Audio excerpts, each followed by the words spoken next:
advert for Velcro in the background. Is that a problem? I guess not. No, it's all good. We're live. Hey, Cam followers, check out my guest tonight. I am super, super happy to have the lovely Kat the vet with us tonight. It's a real honour. She's ridiculously busy, like ridiculously busy. So to be able to pin her down to have a chat with you guys is really quite an achievement. Before we start, I just want to say a massive thank you to Big Barker, who are the people that make this happen. They've been hugely supportive of us for the last year. Cam is getting extremely expensive to run, extremely, in the tens of thousands per month now, trying to keep all of these platforms going. So we do have stars available. So if you are familiar with Facebook stars, please purchase them, donate them to us. That money goes to keep making further content. But until then, thank you very much, Big Barker. They are makers of epic beds that have actually been through a clinical study to show their benefit. So they put their money where their mouth is, and they actually proved that their bed offers physical benefits to the dogs that use them. So that's incredible, and it's right up with what Cam believes in. So thank you, Big Barker. Now back to my epic guest, who I have to big up because we did a little presentation together at London Vet Show, and she introduced me lovely, and I completely forgot to introduce her back, and it was all very, very embarrassing. This is Kat the vet, who is a huge TV personality. She was doing Pet Factor. She has a really big Instagram page, Kat the vet. She is a huge advocate for animal welfare, and she has a suitably strong passion about chronic pain management as well. So we get on pretty damn well. And tonight, what we're hoping to do is have a really informal chat. And talk about a project that both of us have kind of done some work with, which is quite shocking to say the least. But I'm going to let Kat introduce herself and say hello, and then we'll crack on. Hi, everybody. So I think before we start, Hannah and I should fess up, and this is entirely my fault, is I thought this was happening tomorrow. So I realised that when Hannah texted me about 15 minutes ago saying, "You're ready to go, aren't you?" that I was supposed to be doing this. So So it's very sweet of you to say that I'm busy, Hannah, because I think a lot of what you actually mean is I'm like hideously disorganized. But it's actually delightful to be here. And thank you so much for inviting me. And actually, I have to say that I am interested in chronic pain, and I do think it's really important, and I do talk about it a lot. But the reason I'm interested in chronic pain, and the reason I think it's important, and the reason I talk about it is a lot, is because of you. Oh, and because of your passion, and because of the education that you've given us all as a veterinary profession and pet owners, and because you bang on and talk about it so often. On and on and on. It's seeped into our brains. Yes! I have had conversations in the last 20 minutes about exactly this subject. One of my last patients of the day is one of my favorite patients who has got chronic pain, and he's on his meds, and he sees the physio, and he's on an orthopedic bed. And, a large part of, his mum's really passionate, but because I was able to help her, and he's on that journey. So yeah. Absolutely. And do you find though that clients that you spend that time, you give that extra, that bit more of yourself, they become completely dedicated to you. They really support you as a person, as a vet as well. Like the lovely, look, check it out. This is exactly what I'm talking about. Hi, Alison. How are you doing? So she's one of my clients, and she listens to every Facebook Live. She is such an advocate. She goes around and tells people off when they're using the ball chuckers excessively on the beach, and she is just like proper. I know. I love it. I do. Every time I see one, I'm like, terrible. And we've had some cam followers that they purchase the little cam cards, and they put them on people's windscreens, hand them out when they're walking the dog. It's lovely. It's a really nice community. It's fabulous. Well, once you've seen it, once you see that dog on its walk limping, they're braver than me, because I just sort of nod and smile. But if you can say something in a way that's kind of polite, and point out to people, because it's people don't not care, do they? They don't No. think I'm going to take my painful arthritic dog and force it round the block.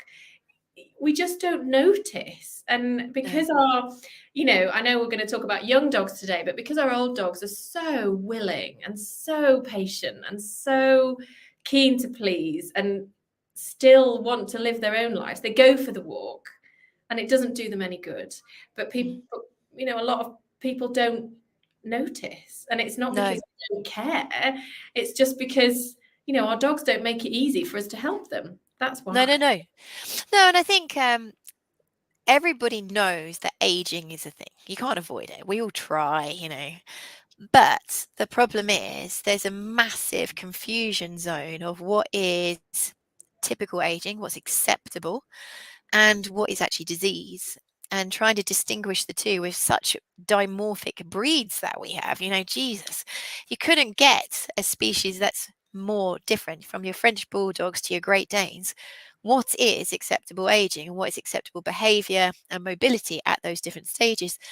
So it's a really difficult area to navigate. And I think it's also a really emotive topic. So trying to learn the skills of opening conversation with someone that what their dog is doing is potentially not appropriate for their age, etc.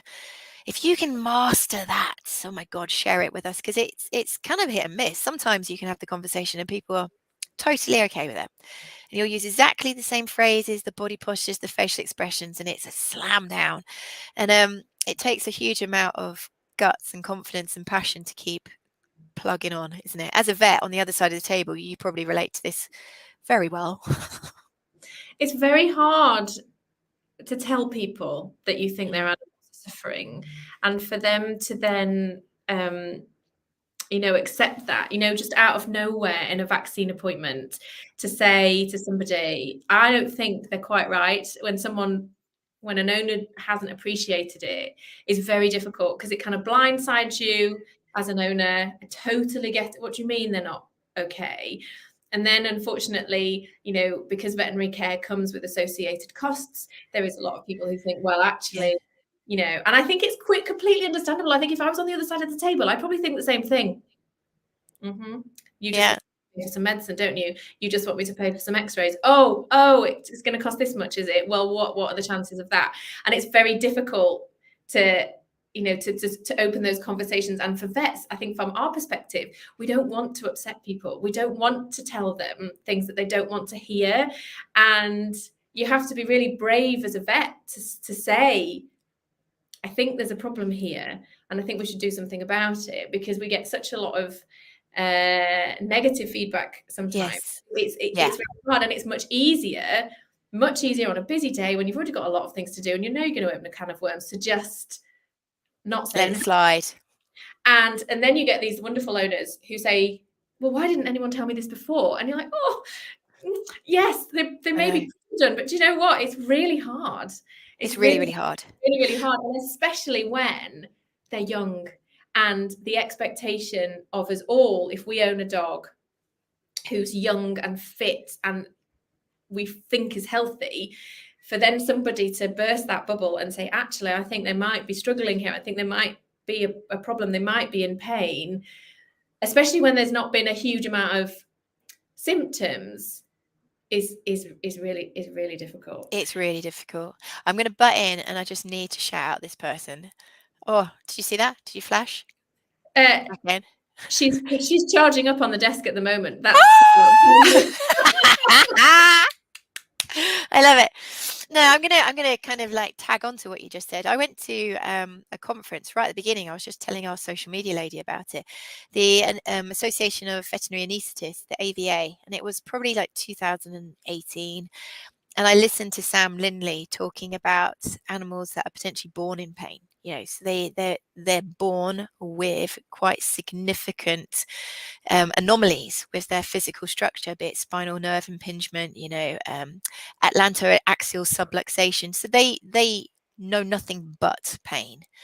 And oh my God, the amount of the room that were crying, because we think that things that are brand new are shiny and spanky and new, and there could never be anything wrong with them, but it's actually further from the truth. And all of the situations in human healthcare where unfortunately children are born with problems, the same applies to our companion animals. And it's our role as their advocates to notice this and help them have the best quality of life that they can do for as long as possible. So from that, I think it's a brilliant springboard for us to talk about some of the figures that we were allowed access to. So me and Kat were invited, very honoured to be invited to work with a drug company called Elanco. So we must give them credit for this work on a project looking into the concept that OA is a young dog disease, osteoarthritis is a young dog disease, and how are we going to identify it, talk about the prevalence, how bad is it? And then, so Duncan Lascelles, who's my hero, his team over at NC State did a project where they pulled a group of dogs. I think it was 123 dogs, pulled at random with no signs of ill health, and they took them in. They clinically examined them by a clinician who was effectively blinded to anything about that dog. So they assessed every single joint: carpus, elbow, shoulder, hock, stifle, knee, hock, stifle, hip. And then the dog was taken away, sedated, and radiographed. So each joint had what we call orthogonal views, so from the front, from the side, and they were assessed for clinical signs, radiographic signs of arthritis. The results are terrifying, utterly, utterly terrifying. And just because these I've dogs got are young as well, aren't they? So they're not. yes, They're all under the age of 4 or 5. so it's between 8 months and 4 years old. Key point, I forgot that. Well done. I'm glad you're here. So from this, they found that 40% of that 123 had radiographic signs of osteoarthritis in at least one joint. So that's 40%. And 24% had clinical signs, i.e., when those joints were manipulated, they induced clinical signs that were associated with pain. So withdrawal, a pain response, a reaction. So that's terrifying, really, that 60% of that 40 radiographic signs had pain associated. And I think what really was quite concerning is the scary take home, which is 57% of dogs with clinical signs of osteoarthritis, the owner knew that there was something not right, but only 13% were being treated. And that's quite terrifying. So these owners had the impressions that something wasn't quite right, but they hadn't sought further assistance or they hadn't deemed it necessary for veterinary intervention, whatever the story might be. But that means that there is, quick maths here, 44% of those dogs that weren't receiving any kind of support whatsoever. And that was dogs between 8 months and 4 years old. So they're pretty astounding figures, aren't they? Yeah. Well, I mean, overall, I feel like the take-home message is 1 in 5 dogs. So 20% are in pain and we're not doing anything about it. Or possibly, and we're missing it, and this was a real enormous range because it was taken, wasn't it, from the dogs that were owned by people who worked at the university. So there's loads of breeds and, arguably quite educated people. I don't think it was people just in the vet school, but, quite, Yeah. tuned in. And of that, of that 20%, quite a small percentage were under treatment. Yeah. And I think one of the other interesting things was they were able to elicit pain out of these joints when they looked at them, but the signs of pain are so subtle, so, and these dogs were, they were hiding it. You can manipulate, you can bend and flex a stifle or stretch a shoulder, and if you know what you're looking for, you can maybe see the dog sort of wince a bit or lick their lips or turn away, but if that dog knows that it's painful when its shoulder gets jammed, it's going to try to not or walk down the stairs a bit gingerly, or they hide it. And also I think there is this, there's this expectation that we have a young dog and they're healthy and fine and there's nothing wrong with them. I think a lot of people are open to the fact that when they get old and arthritic, that's what we do. But I think the other thing that would be very helpful is to say, well, yes, I appreciate they're only 4. However, if they only live to be 12 or 15 even, they're already potentially a third of their way through their life. And Yeah. I know I don't really want to think about the fact that I'm possibly quite significantly further than a third of the way through my life. However, Don't even go there.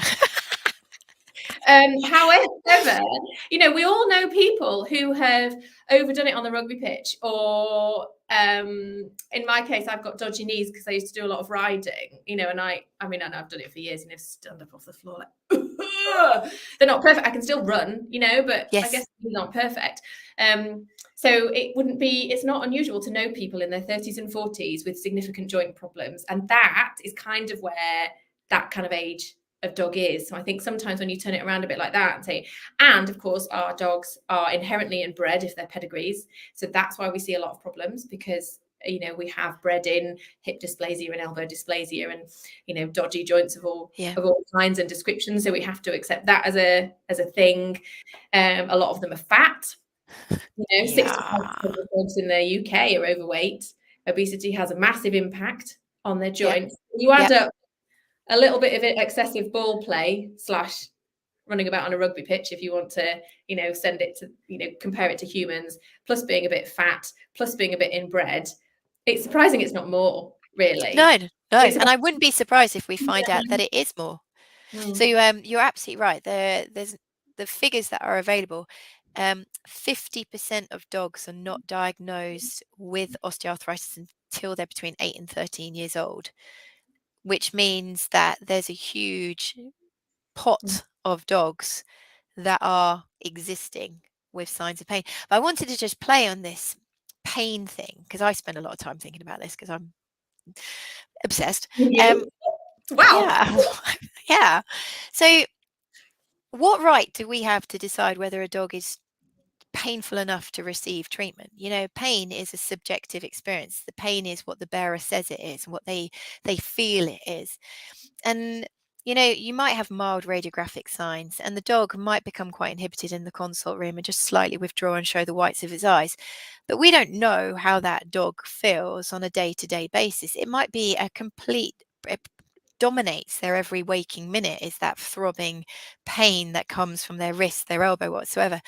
So it's actually a really difficult area to strongly advise and guide. And a lot of people say to me, but when do I treat? When is pain bad enough that it needs to be treated? And I think my take home after all these years is it's our duty of care to treat and see what their response is. So if you've got a dog that you think, well, he's only mild amounts of pain, he can't be that bad, it's a really common scenario for me to persuade the owners to put them on pain relief, and they go back to being the most outrageous dog, and they're like, I never realized he's actually the dog that I had 5 years ago. He was hiding inside. So it is a really complex topic, and if anybody tells me it's boring, I'm just going to slap them right in the face, because it's fascinating, isn't it? Trying to guide people in this wide arena. I tell my clients that I think the best way to tell if pain is present is to take it away and see the difference. And then that we're not missing anything, because you've taken the pain away. And it also, there's that concept of chronic pain is there a long time, it becomes very habit forming, so you have to take that pain away for a decent length of time. So it can, again, and it's quite a mental sort of hurdle to get over when somebody might think their dog is okay, or might think their dog is maybe not necessarily okay, but there's something wrong, and the vet says, right, well, what I'd really love for you to do is take these medicines and go on them for 6 to 8 weeks to see the full effect, because our dogs, if they've been hiding chronic pain for a long time, have limited themselves. Some of the behaviors that they have become habit forming. They've been protecting their joints. And I say to people, when we take a paracetamol, we're sat there waiting for the pain to go away. It's been half an hour. I need, when is my back going to stop hurting?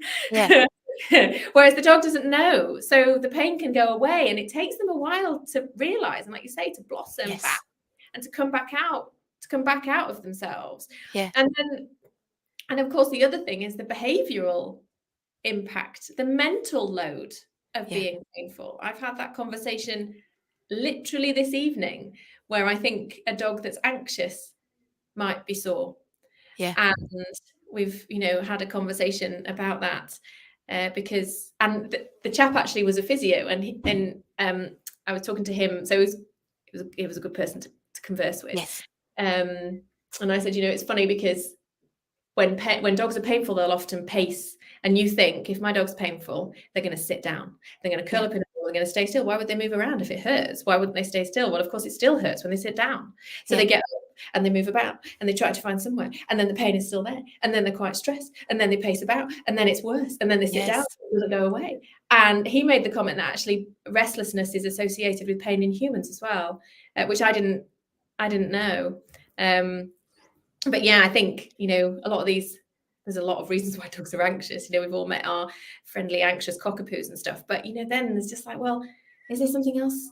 I totally agree. I'm having a bit of a run of them at the moment, in that I'll put some context to why I'm now ears pricked listening for any sign of this.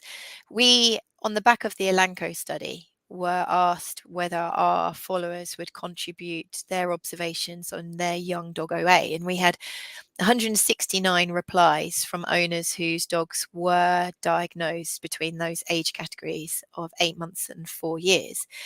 And of those 169, they filled in an extensive questionnaire about observations that gave them a clue. With hindsight or with proactivity, it existed.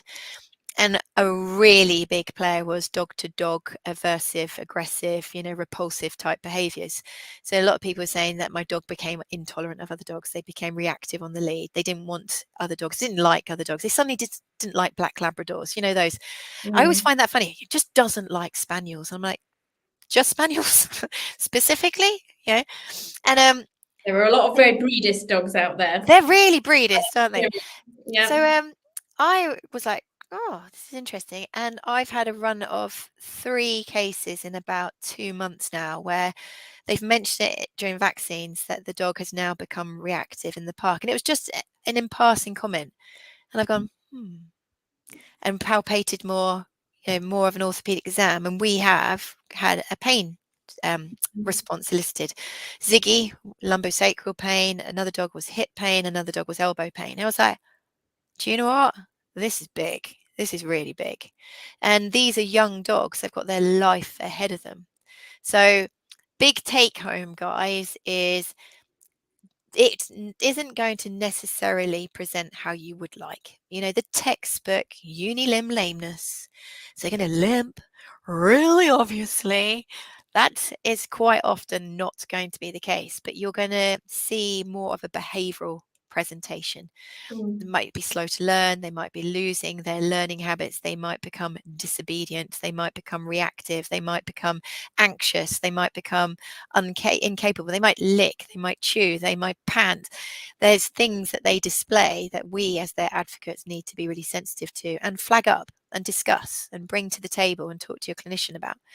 So that's a take home. We've got a couple of take homes already, because this is all about learning. It's lovely if you come to your vet and say, I think there might be a problem, or I think they might be in pain. And I tell you what will happen is your vet will be like, oh, okay.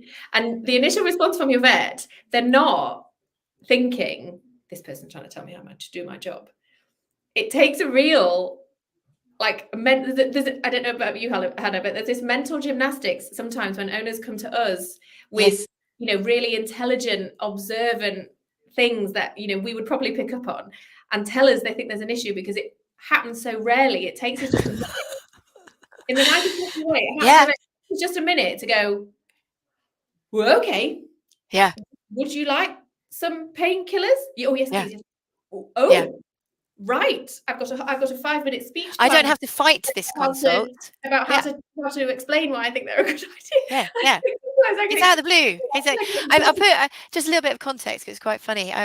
Only about 2 months ago, I had an owner bring in a dog for a procedure, and I was like, "Hi, nice to meet you. So your dog's in for such and such." She was like, "Don't know." I was like, "Okay. Has your dog had breakfast?" "Don't know." "Do you know what's wrong with your dog?" "Nah, it's a wife's dog. Don't know." I was like, this is fucking useless. It was just like, ah!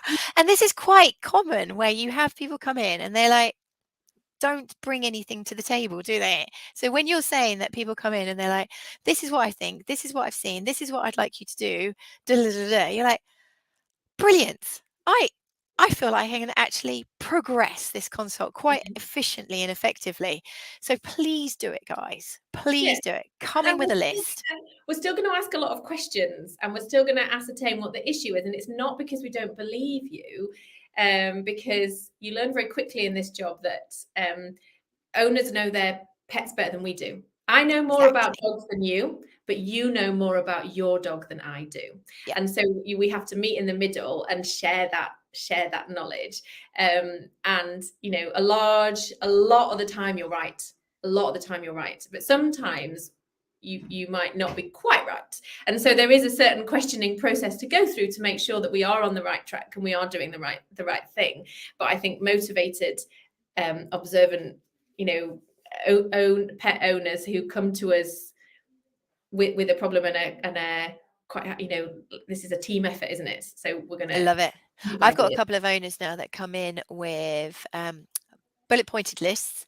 I've got a couple of owners that have spreadsheets of observations so they can see what's changing, especially for my diabetics. I've got the lovely Inca Levington's owner who watches behaviors and change. So lovely to work with because you can actually just together talk about it. It's fabulous. I've got a wonderful owner with a diabetic cat who has an interactive spreadsheet that you can download from a Facebook group, and it is fabulous, absolutely fabulous. It's great. And love a diary, love a list. Love a list. I'm like, right. The husband often comes, here's the list. I'm like, right, let's go through the list. Should we write answers down? Because then we can go home and give it to everyone else and everybody knows. I love a list.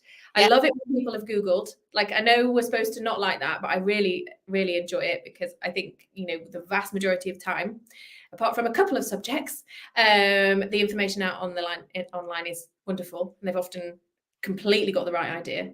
Yeah. I tell people to go to the CAM website at least once a day. But I think I like people coming to me with Google because at least I know that what they're doing, they're open about. So it's always difficult when people don't feel that they can talk to you and they've gone and they've bought this, bought that, you know, depleted their funds because they've signed up to a subscription product. So they can't do bloods, they can't do urine, they can't do the x-rays because they've already been spending $90 a month on some unbeknown something. Talk to us. Tell us what you are pursuing and trying. We won't tell you off, but we might actually save you a fortune by going, don't invest there, invest here, you know. So don't be shy. We're not your school teacher at all. So it's so easy, and like like I said, there's a couple of areas online that the advice out there and the information is dreadful, and that's an entirely different subject. But one of the places where it is very misleading is particularly supplements. Every so often I click on those adverts to just see how awful they are because I want to see what they're saying, and then my Facebook feed is full. This will cure arthritis. This is Rosie 3 weeks ago, and she could barely stand, and now we're galloping across the beach. And I'm like, this is so misleading, and it's so.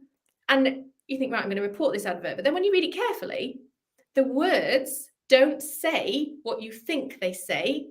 They are very carefully worded to say may help, might, support. The words that are just legally acceptable. Yeah. But the inference is, this is a miracle. Saying that, knowing what I know now from having talked to loads of supplement companies, the restrictions, the regulation is stupidly tight, and many of the companies you see on Facebook are still flaunting massively. Yes, they might write may, but then they're not allowed to refer to numerous words or infer anything. But even though there is regulation, that regulation isn't policed. I'll tell you, have you heard my supplement story? Have I told you about when somebody emailed me when I didn't really tell me? This one's really good. This is really good. So this lady emailed me and said, I didn't realize you advocated a supplement. We're like, don't. No way. And she went, well, you're on their website. And I was like, okay, show me.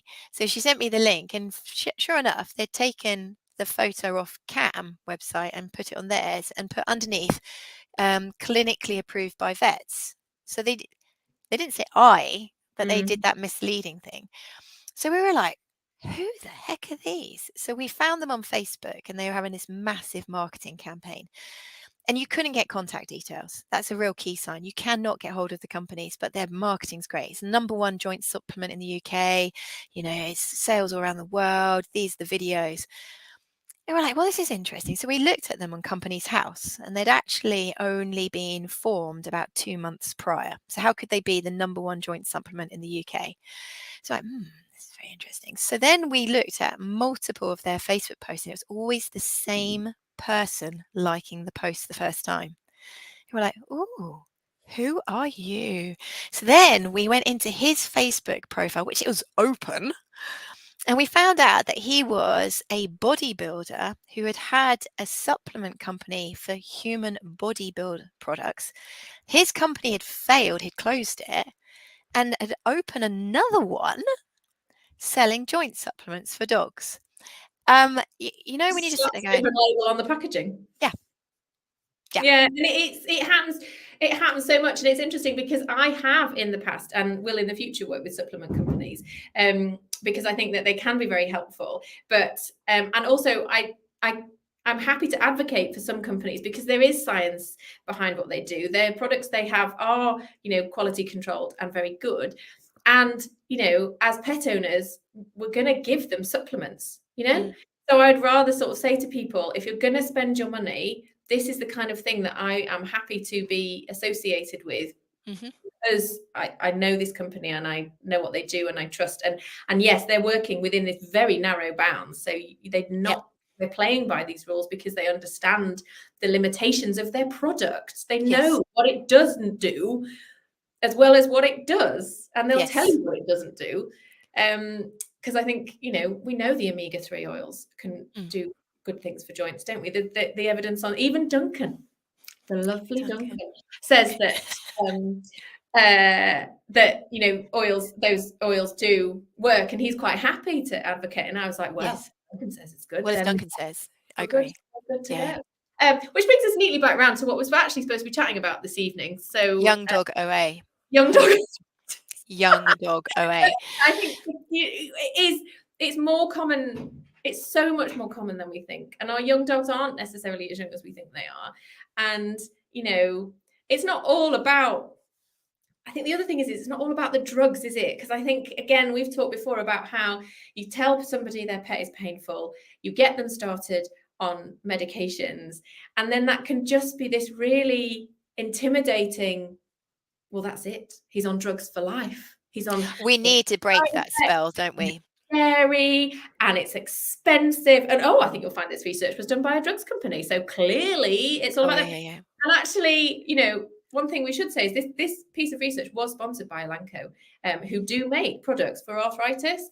But without that sponsorship from Big Pharma, we would not know that so many of our young dogs are potentially painful, and we would not be able to help them. And yes, medications is part of that help, but it is not the be all and end all of the story. And even those companies, those big companies who are reputable and have integrity will tell you that. They're absolutely. Not saying 20% of young dogs are in pain. Yep. Take these medicines and sign up for life. That is not the message that even they are giving. Because, Hannah, medicines don't have to be for life, do they? No, they don't. And I think there's so many myths out there that people are quite happily perpetuating. And it's a known fact that if you can get the dogs comfortable, you can calm down the wind up, the peripheral sensitization, you can lose the weight, you can look at the lifestyles that aggravate, there's a really strong chance you're going to come off those medications. But unfortunately, at the moment, there's the complete reverse attitude, which is really quite sad, of I'm only going to use them when I really need to. which is just going to make that situation way worse, because that dog won't want to exercise. The behaviors will get worse. The postures will get worse. The central sensitization, this neurological adaptations are going to get worse. So having that, I'll only use them when I need them, is the worst thing that you can do. Or they're the last thing. You know, I lurk in quite a lot of owner groups online because I like to know what the feelings are. I like to see what information they're being given, and I learn quite a lot from them. And the amount of posts that are like, I know he's got arthritis, but I don't want him on drugs. Somebody tell me what's natural. Tell me a natural thing. Yeah. And it just breaks my heart. And I don't tend to pop up very often, but every so often I do. And I'm just like, natural doesn't mean better, it doesn't mean safer, and it doesn't mean good. No. And, you know, at the end of the day, I've had dogs with arthritis and I have had them drugged up to the eyeballs because I want them to live a pain-free and happy life. And actually, they were Labradors that lived well into they were 17 and 16, you know, Yep. not shortened their lives, but it made their lives immeasurably better. But Yeah. I am okay, even if somebody said this will take a year off your dog's life, but we'll leave them pain-free for that period of time. I would take that hands down. But actually, that's not the case. Our medications are really safe. And like you say, especially when they're young, if you get a bit of weight off, if you do some physio, if you get them on a lovely soft big bark bed to sleep at night, if you put them next to a radiator and a snuggle safe, if you throw away the ball flinger, Chucker. ball, just completely get rid of the ball. You know, dogs don't need to chase balls like maniacs. You will calm down. Did I ever tell you about my dawning? I went around an art gallery once and I was looking at all these oil paintings, and not once did I see a ball chucker or a ball ever in all of those beautiful oil paintings with spaniels. And it's a very new thing. You know, we've only got into this habit in the last few decades, realistically, but we now, because of the children's books that we had as a ball and dog, bone and dog, we just assume that a dog needs a ball. And I'm like, what are we doing? That's what we teach them to do. And we've now got, if I do say so myself, a beautiful black Labrador. And we haven't, I'm a bit of a neglectful dog parent, you know, there's a lot on in my life. And we've never taught her to chase a ball. We've never taught her to do fetch. You know, the kids try, and she doesn't bring it back, you know. It's much more fun. Good for her. It's not, we were walking her the other day, and it sort of dawned on me that she was having a fabulous time, and I had never thrown her a ball. But you do think, right, dog, ball, walk, off we go. And you know, it's stupid because, you know, it makes me sound terribly smug. Well, my dog never plays with balls, actually. My child never eats chocolate. But, you know, we just haven't ever done it. Yeah. And she has a fabulous life with loads of exercise, loves her walks. Yeah. I tell you what would be interesting. I don't know whether the dog study, I think it was being done by Bristol University. It was a couple of years ago. I have to get back in touch with them. But they were doing a really audacious project where they were looking at a large cohort of dogs over their lives. So we're talking like a 12 to 15 year project. And that's going to create a lot of data. But the ability to hand on heart clinically evidence that having less access to these toys that create explosive, no prep, activity leading to twists, turns, impact forces, etc., to the point of exhaustion, have an impact on lifespan. I don't think we're ever going to have that data, sadly, because that's one hell of a mean feat to try and pull out. But there's a huge amount of logic in there, isn't there? And we know from human work what we're seeing with sporting activities that have high impact activities. There is now, we're knowing that there's a knock-on effect of these activities. And I just hope that logic will allow us to translate that. We did a post about ball throwing. You'll probably remember it years ago. It went mental. It really went mental, most positively and negatively. Huh? I think you ended up in the Daily Mail for that one. Yeah, and on the American TV. We got a phone call. It was quite funny because they phoned up and said, "Hey, can we just talk to you about this bull throwing thing?" And I was like, "Absolutely fine." I had no makeup on. My hair was I was wearing jogging bottoms, and suddenly I was on TV, and I was like, "Oh, oh, this is embarrassing," because I didn't have my pearly whites and look all Americanified. But yeah, it went crazy. It went crazy. But for everybody that said, "Do you know what? There's a lot of logic in this." There were some really people anti that commentary because Oh, that was their life with their dog. exactly, because again, it's that bursting of the bubble and the Mm, expectation, because nobody wants to think that what they're doing is harming their pet. Nobody wants to think that their pet is struggling and they haven't noticed. mm, So, the first time you say, please don't use a ball flinger, they mm. might fling it at you rather than listen. But if you sort of drip feed it and are like polite, I've had this online. I did a TikTok where I said one of the things I'll never do for my dog is use a ball flinger. And I Yeah, had to do another video, even though I explained why, expanding again why, yeah, because comment after comment, why not? I use it, my dog loves it. Da, da, da, da, da, da. Some confused, some questioning, and some very cross that I yeah, don't suggest it. And that's not because they're part of Big Ball Flinger. It's because they are doing it for their pets and and are very defensive, that I might be implying that for some, they're deliberately harming their animal. yeah, And so I had to do it again, and still lots of people didn't quite get it. But again, if we drip feed that yeah. into, then I tell you what story I use a lot, and it comes back to a behaviourist I worked with, the lovely Rebecca. I can't remember her surname. She's lovely, and we were talking about like the obsessive, frustrated behaviours of dogs, and um, I see dogs that are desperate to have the ball thrown. Like, and I'm sitting there going, that's not happy. That's sheer frustration.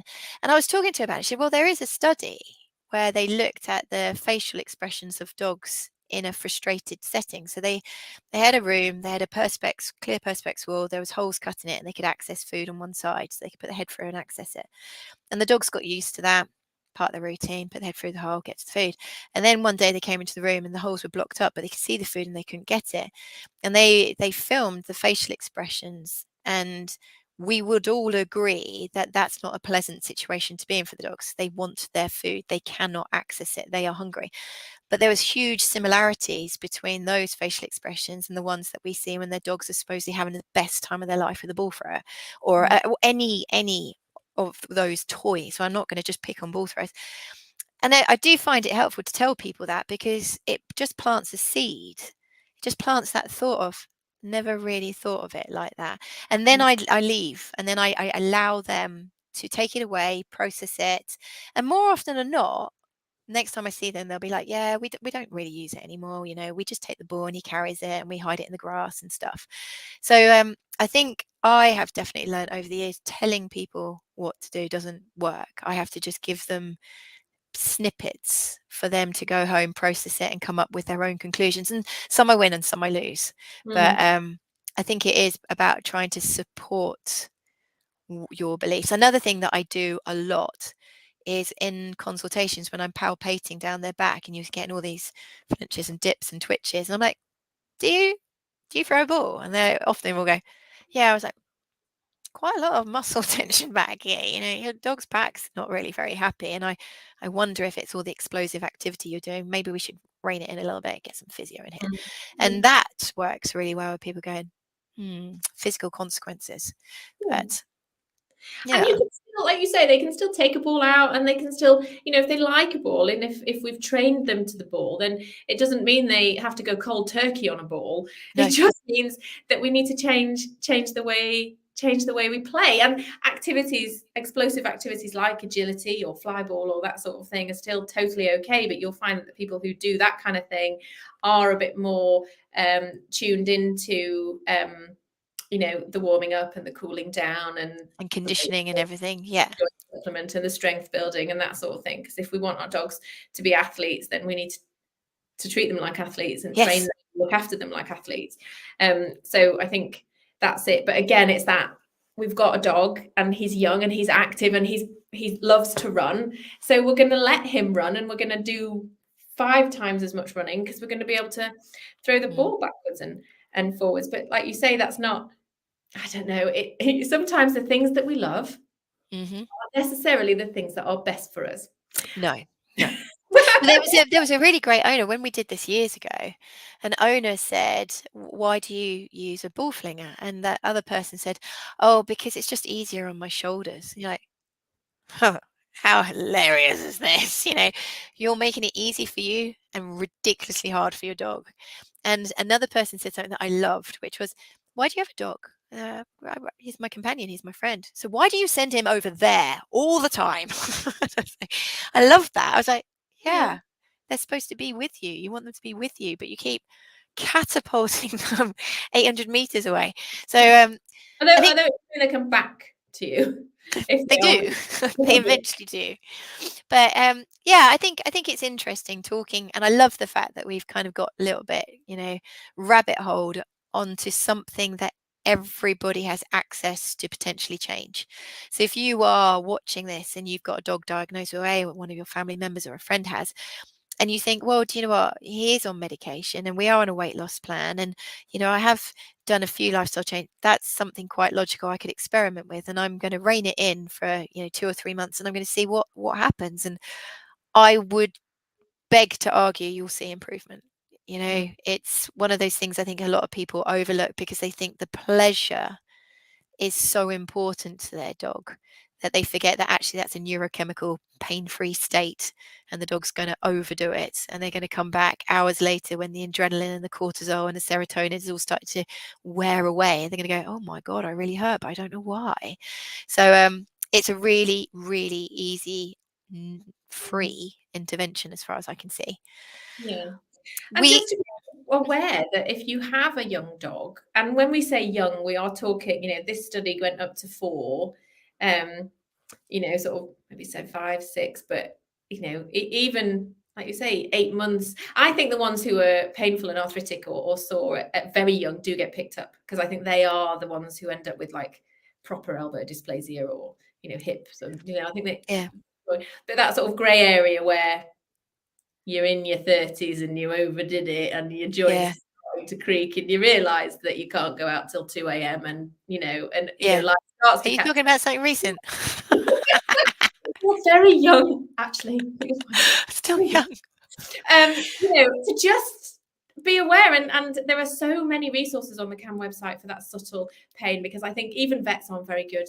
We're good at a lot of things and we can help you in so many ways, but those very subtle signs of pains are not easy to pick up, not in a 10-minute consultation. No. The lovely Lynn will put up the suspicion of chronic pain PDF, which is just it's a one piece of paper where you can write down your observations into behavior change, posture change, physical changes, capability and gait changes. You bring it together, you take it to your vet, and the vet goes, oh yeah, I see that too. Right, let's go look for it. So taking the resources to the vets is really important. We have a really good book called the CAM OA booklet as well. So if you are recently diagnosed and you're starting a pain management plan and we're trying to work out whether it's enough, do we need to do more? It's designed like a vaccination card. So you take it in and the vet gets to fill it in. It's a crib sheet. It's very, very easy to use. And one of the things that we hoped that it would do is bypass this problem with continuity of care that we do have in the sector at the moment. We have a lot of practices that are very short-staffed and we're having quite a high vet flux, shall we say. So a lot of owners are wanting to see the same clinician, but unfortunately it's just not plausible. If you use the Camo A booklets, you will be able to have the same talk, the same crib sheet with each clinician. So you feel that you're getting the same care from each person. So that's available as well. So there's lots and lots of tools. This is all available in the member zone. Do you know about our member zone? I do, Hannah. Yes, I am not a member. Should I make you a member? We'd like to be a member. Well, that could be my that could be our my payment for this evening. I'm going to make you a member. Anyone who's got to see it, we're like 50 minutes in. Hannah said, "We'll only do half an hour because I'm terribly busy." Yes, because but if anyone's stuck around this long, then they're probably invested enough to go and check it out because I think it is the resources that you have created are genuinely world leading in this area, and there is nobody on the planet who has done as much as you have for this subject, and particularly interlinked that veterinary knowledge with that owner knowledge, because this is what we this is exactly what we need. And I remember hearing about you for the first time. There's this girl walking the length of the Britain with a dog in a pram to highlight arthritis. I was like, oh, you sound like a weirdo. Father. and then you kept at it, and I mean, and now I don't think you're sort of technically a weirdo. I actually admire the passion that you have for this subject. And the difference that you've made is phenomenal. Well, I want to do cats. I want one day doing one of these lives, there be a fairy godfather or fairy godmother who's like, I want to leave a legacy, and they're like, come on, let's do cats, because I think that's really quite worrying. Cats, they're all they're all struggling and nobody's paying them attention, but they don't make it easy. They don't let anybody know. So but yeah, well, you should talk to Chopette, shouldn't you? That Karl Lagerfeld's cat, when he passed away, I think he left Chopette a very significant number of millions of dollars. So who? Help me. Yeah, I mean, she is a cat, but I'm sure she has people. Okay. So you can maybe reach out to Chopette. I'm sure she's Chopette. Yeah, I think so, Chopette. I'm sure one of the cam followers is now going to go and research that for me, and we're going to make this happen. Yeah, but, proof that the amount of time I spend scrolling Instagram is useful. I don't know how you do all you do. Your work, you're a mother of 3, you've got an absolutely lovely husband who is hilarious at London Vet Show. And you're working, and you're doing all of your social media, and you do TV presentations, and you work on all these different consultancies. It's quite incredible. And with that in mind, I have taken 51 minutes of your time. I promised half an hour, didn't I? Well, I'm quite happy to chat forever. I'm sure the only people who are watching the clock is anyone who's actually still here. Yes. Well, this is lovely. I really enjoy chatting. No, I think it's great, and you're really, really good at it. And thank you so much for your time. So, guys, say a massive thank you to Kat. It's such a pleasure to see you again, and I am so grateful that she's given up her evening to come and spend time talking to us. I'm hoping all of you feel the huge amount of enthusiasm that both of us have to really improving our welfare of our companion animals, because all of us just want our pets to be with us for as long as possible. And by identifying the signs of disease like OA earlier, we will achieve that. It's a simple equation. So thanks, Kat. I'm really, really grateful. I am sorry. I said you're very welcome. And my final thought, if I'm allowed to have one, is that an ounce of prevention is worth a pound of cure. And so if we just look at our young dogs and think, we want this dog with us for 16 years, or dogs are living longer, despite what people on the internet say. They are living longer, and we're expecting more out of their lives. And if we look after their joints and their weight and their diet and all those sorts of things when they're young, and their exercise and what we choose to do with them, we are going to have them in fit and good health for as long as that possible, because it's no good having a long lifespan if you haven't got a good health span. No, and that starts right from the start of caring for them. And particularly when we know that the vast majority of them will struggle with arthritis at some point in their lives. And so looking after those joints, we put them on preventative healthcare for all sorts of things. We vaccinate them, and we worm them, and we flea them, and we look after them in so many different ways. And if we can care for their joints as well, and that doesn't have to mean medicine, it's just lifestyle, and keep them slim. Honestly, just if they don't get fat, it's going to have a huge impact. And we'll have them in the best of health from those young years to those old ones. I love it. Nice synopsis, and available to everybody. We're not talking about free. I know. Couldn't want for anything more. So brilliant note to end on, Lynn. our hashtag is your dog more years. It's that simple, you know, it's your dog and we're trying to get them more years. So take heed, spread the word, tell all your friends and family, because we can make a change. Because one vet once said to me, "It'll never change, Hannah, just accept it." And I was like, nah, that's not happening. So I'm really stubborn, have you noticed? Until next week, guys, thank you so much, Kat. If you haven't joined the member zone, guys, get on it now, because we're just about to go and do a tea and chat, which happens once a month, where we answer your questions direct. So go join the member zone and I will see you in half an hour. Till then, take care. Thank you, Kat. You're welcome. See you soon.